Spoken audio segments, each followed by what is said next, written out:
Apa kabar? Ya, Shalom. pasti baik-baik semuanya dong. Sehat-sehat dong. Tetap ikutin apa kata pemerintah untuk social distancing dan di rumah aja. Jadi kita mau mulai ibadah hari ini. Kita memuji satu lagu. Lagu apa, Kak? Yaitu hati-hati gunakan tanganmu. Bisa semua kan? Pasti bisa dong. Ayo kita pujikan bersama-sama. Ayo adik-adik, kita mari bangkit berdiri.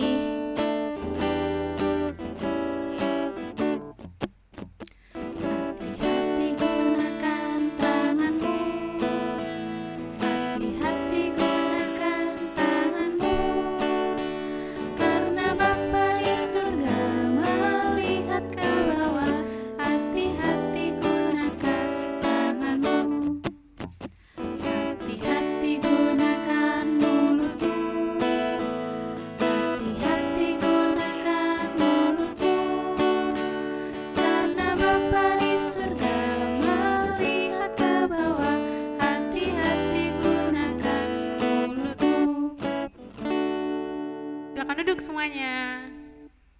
Teman-teman, sebentar kita mau masuk firman, mari kita berdoa. Mari kita berdoa.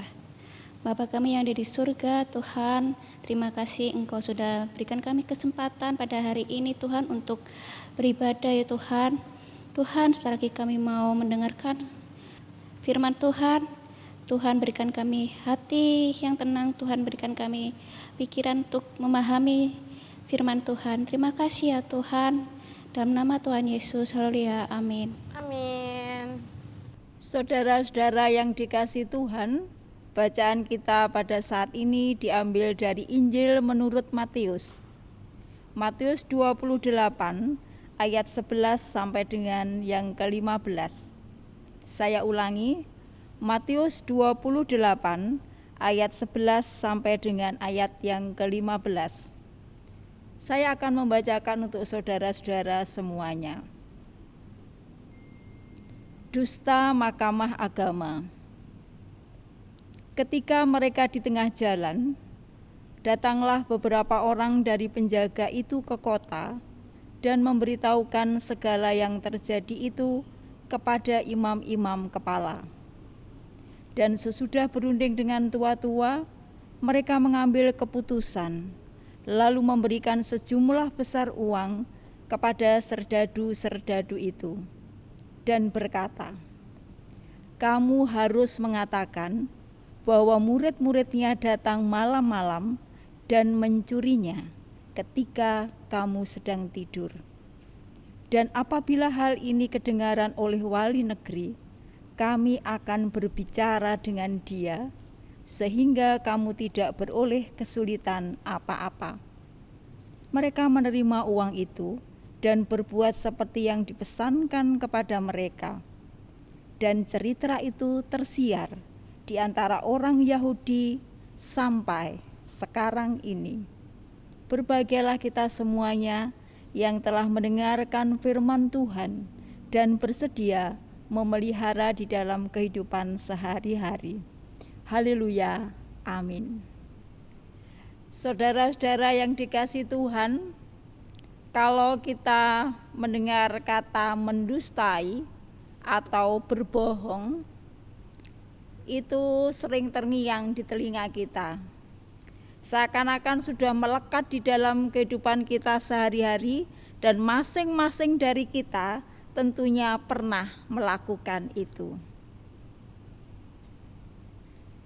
Beberapa alasan mengapa orang berbohong adalah: yang pertama, ingin mengecewakan orang lain, atau mungkin ingin dihargai, atau mungkin ingin membuat orang lain terkesan bagaimana begitu.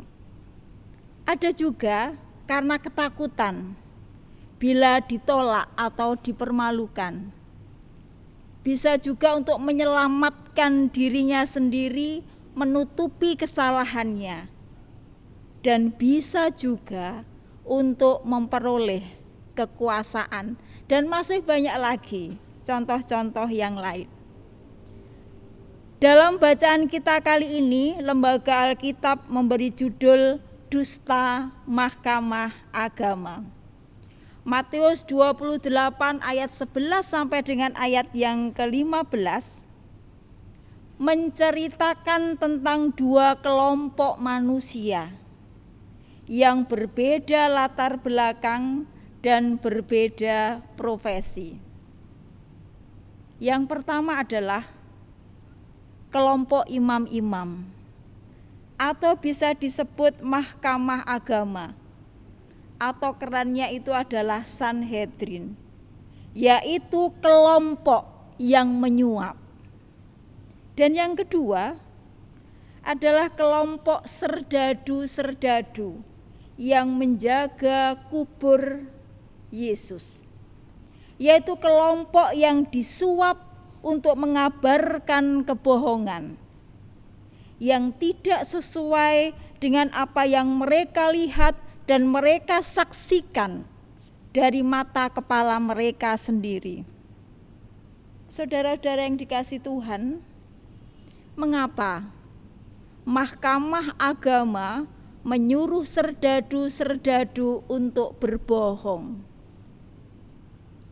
Karena mereka merasa perlu menutupi fakta kebangkitan Yesus, agar orang Yahudi tidak berubah kepercayaan dan menjadi pengikut Yesus Kristus. Mari kita perhatikan ayat yang ke-13. Yang demikian bunyinya, kamu harus mengatakan bahwa murid-muridnya datang malam-malam dan mencurinya ketika kamu sedang tidur. Kalimat ini sepertinya aneh kalau dijadikan alasan untuk berbohong. Mari kita telusuri. Jika murid-murid Yesus benar-benar mencuri mayat Yesus, apakah mereka punya keberanian sebesar itu? Karena buktinya ketika Yesus ditangkap, mereka semuanya kabur, melarikan diri. Apalagi saat itu kubur Yesus dijaga ketat oleh para serdadu-serdadu Romawi. Yang kedua, saudara-saudara, kalau penjaga serdadu-serdadu itu benar-benar ketiduran, bagaimana mereka tahu siapa yang mencuri? Aneh kan? Tetapi itulah yang dilakukan oleh para imam-imam. Mereka berusaha merekayasa kebenaran tersebut dengan dusta dan harta.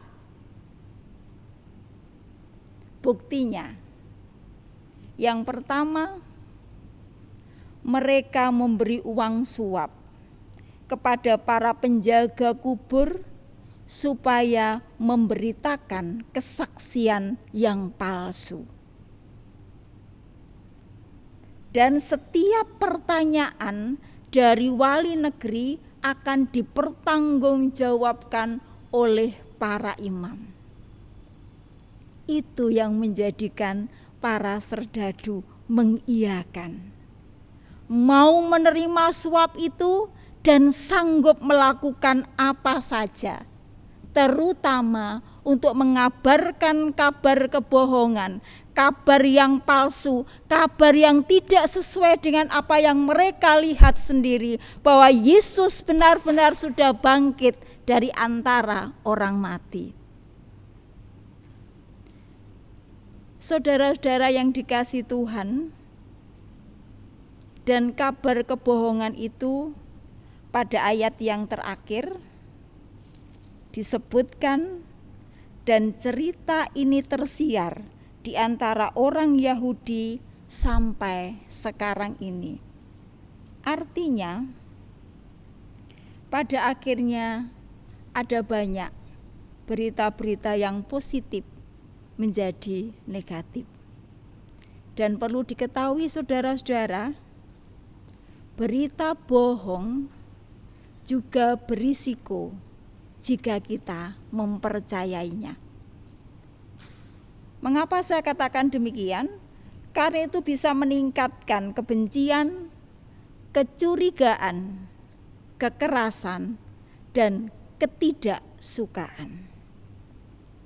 Oleh karenanya, saudara-saudara yang dikasihi Tuhan, dalam Minggu Paskah yang kedua ini, kita diingatkan kembali untuk hidup dengan penuh kejujuran, membagikan kebaikan, bukan menjadi seperti para imam yang suka menyuap untuk membagikan kebohongan, dan juga tidak seperti para serdadu-serdadu yang mau disuap dan disuruh untuk berbohong.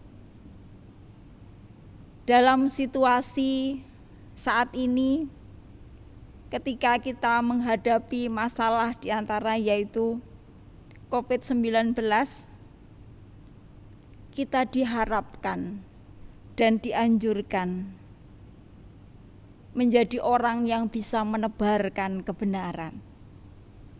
Karena apa? Banyak orang yang susah, banyak orang yang takut, banyak orang yang bersedih karena banyak hal. Oleh sebab itu, jangan mengipasi api kebohongan. Sebaliknya, sulutlah percikan api kejujuran dan kebenaran. Jangan mengabarkan kabar bohong, atau mungkin ucapan busuk, atau perselisihan-perselisihan yang hanya memenuhi udara dengan ketakutan, kebencian, dan permusuhan. Sebaliknya, mari kita melakukan tindakan-tindakan yang mulia. Kita mengatakan ucapan-ucapan yang membangkitkan semangat, dilandasi dengan kebenaran. Itulah tugas kita.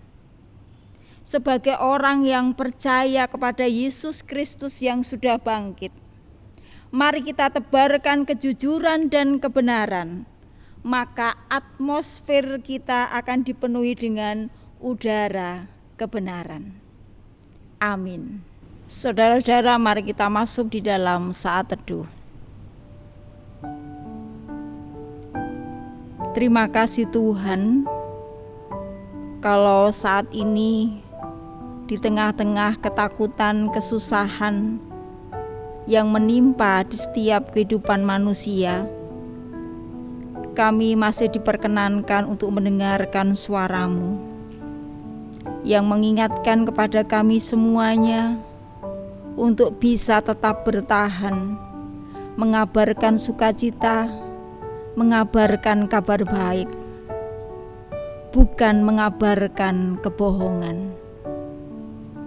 Ya Tuhan, mampukan kami supaya kami tidak menjadi seperti para imam-imam atau para serdadu yang mau disuruh untuk mengabarkan kebohongan.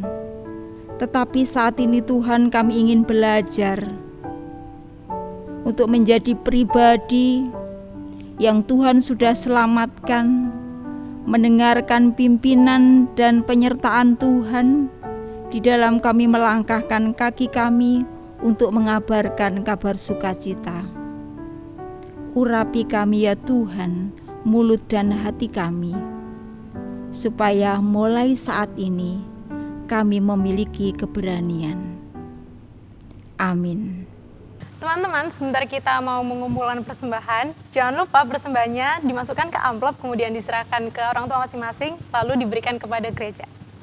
Mari kita mengumpulkan persembahan dengan menyanyikan lagu KJ 299, Bersyukur kepada Tuhan.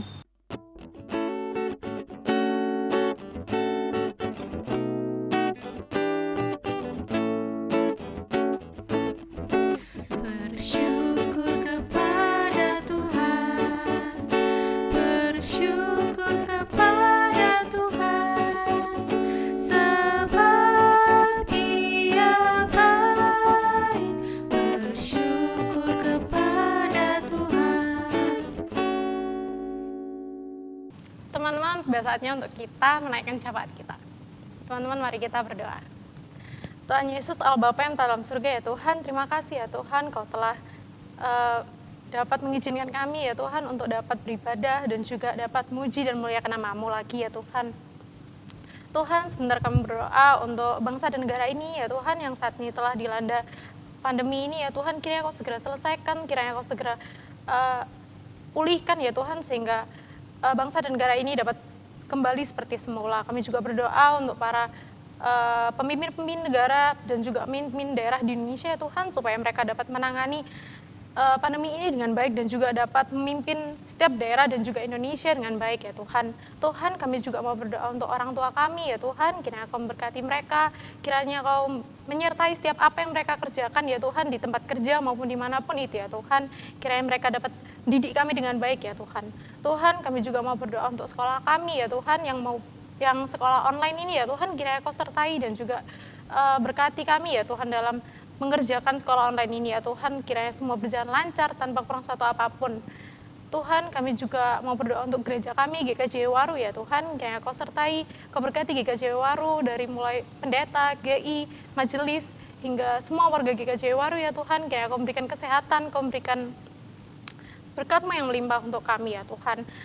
Tuhan, kami juga mau berdoa untuk persembahan yang baru saja kami kumpulkan ya Tuhan, kiranya Kau sertai dan berkati persembahan kami. Kau juga kiranya berkati dan sertai tangan-tangan yang akan mengelola persembahan ini ya Tuhan, supaya dapat mengelola dengan bijaksana dan juga dapat melebarkan kerajaan-Mu ya Tuhan. Terima kasih ya Tuhan, terima kasih. Doa ini akan kami akhiri dengan doa Bapa kami. Bapa kami yang di surga, dikuduskanlah nama-Mu,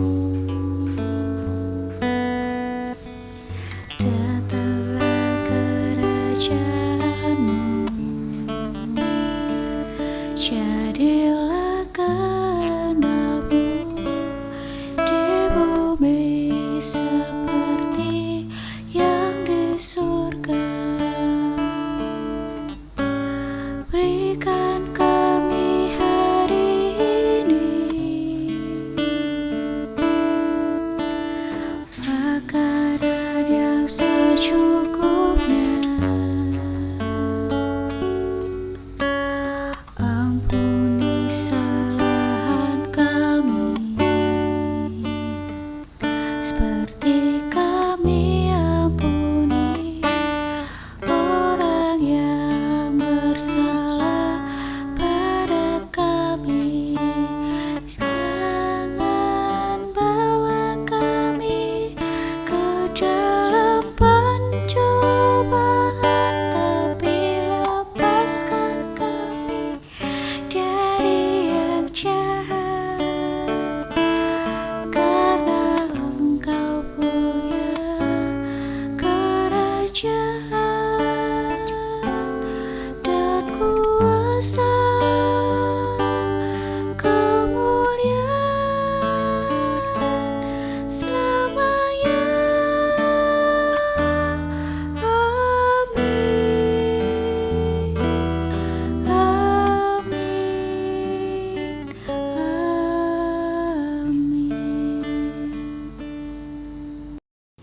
Di akhir ibadah ini mari kita memuliakan nama Tuhan dengan memujikan sebab Dia hidup.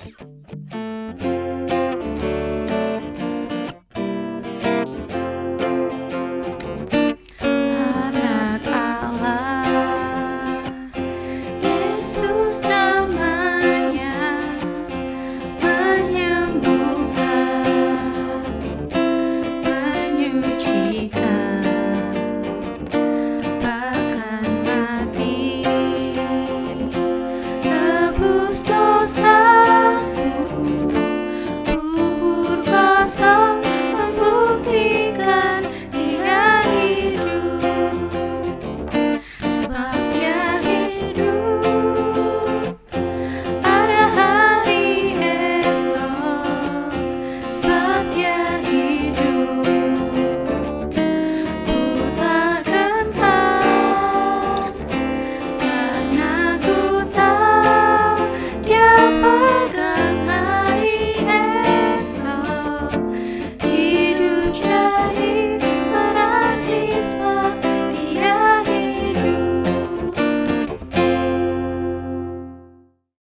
Mari kita menerima berkat dari Tuhan. Kasih karunia yang berasal dari Allah, yang menciptakan langit dan bumi di dalam Yesus Kristus yang telah bangkit, senantiasa menuntun perjalanan kita hari ini sampai selama-lamanya. Amin.